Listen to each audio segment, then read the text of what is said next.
ನಮಸ್ಕಾರ ವೀಕ್ಷಕರೇ, ನಾವು ಇಂಟರ್ಲಾಕಿಂಗ್ ಬ್ರಿಕ್ಸಲ್ಲಿ ಒಂದು ರೂಮ್ ಕಟ್ಟಿದ್ದೀವಿ. ಈ ರೂಮ್ಗೆ ಆಗಿರೋ ಇಟ್ಟಿಗೆ ಕಾಸ್ಟ್ ಅರೌಂಡ್ 80,000 ಆಗಿದೆ. ಇದು ವಿತ್ ಕನ್ಸ್ಟ್ರಕ್ಷನ್ ಮಾಡಿದ್ದಾರೆ. ಇದರಲ್ಲಿ ಏನೇನು ಮಿಸ್ಟೇಕ್ ಮಾಡಿದ್ದಾರೆ ಮತ್ತು ನಮ್ಗೆ ಏನೇನು ತೊಂದರೆ ಆಯಿತು ಅಂತ ಹೇಳೋದಾದರೆ, ನೀವು ನೋಡ್ಬೋದು. ಮೊದಲನೇ ಮಿಸ್ಟೇಕು, ಕಿಟಕಿ ಮೇಲೆ ಒಂದು ಲೈನ್ ಹಾಕಿದಾರಲ್ಲ, ಅದು ಡೌನ್ ಆಗೋಗಿದೆ, ಸ್ಟ್ರೈಟ್ ಲೈನ್ ಇಲ್ಲ.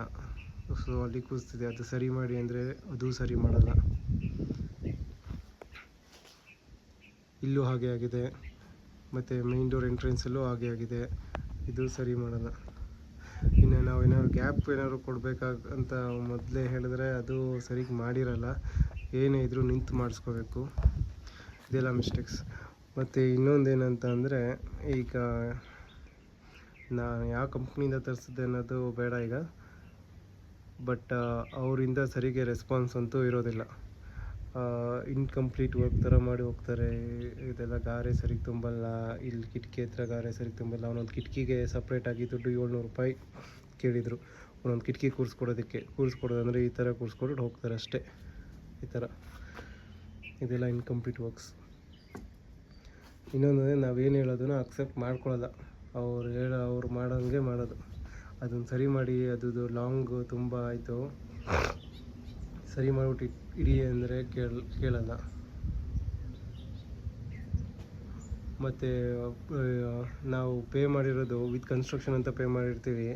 ಅಲ್ಲಿ ಬ್ಲೇಡ್ಗೂ ನಾವೇ ದುಡ್ಡು ಕೊಡಬೇಕು, ಲೇಬರ್ಸ್ಗೂ ಅಕೊಮಡೇಷನ್ ಕೊಡಬೇಕು, ಮತ್ತು ಇನ್ನು 3 ಹೊತ್ತು ಊಟ ಕೊಡಬೇಕು. ಸೊ ಇದನ್ನು ರಿಮೋಟ್ ವರ್ಕಾಗಿ ಮಾಡೋರಿಗೆ ಬಹಳ. ಅಷ್ಟೆಲ್ಲ ಆದಮೇಲೆ ಫ್ಲೋರಿಂಗ್ ಮಾಡಿಸಿದ್ದೀವಿ, ಮತ್ತು ಪಕ್ಕದಲ್ಲಿ ಒಂದು ಬಾತ್ರೂಮ್ ಕಟ್ಟಿಸಿದ್ದೀವಿ.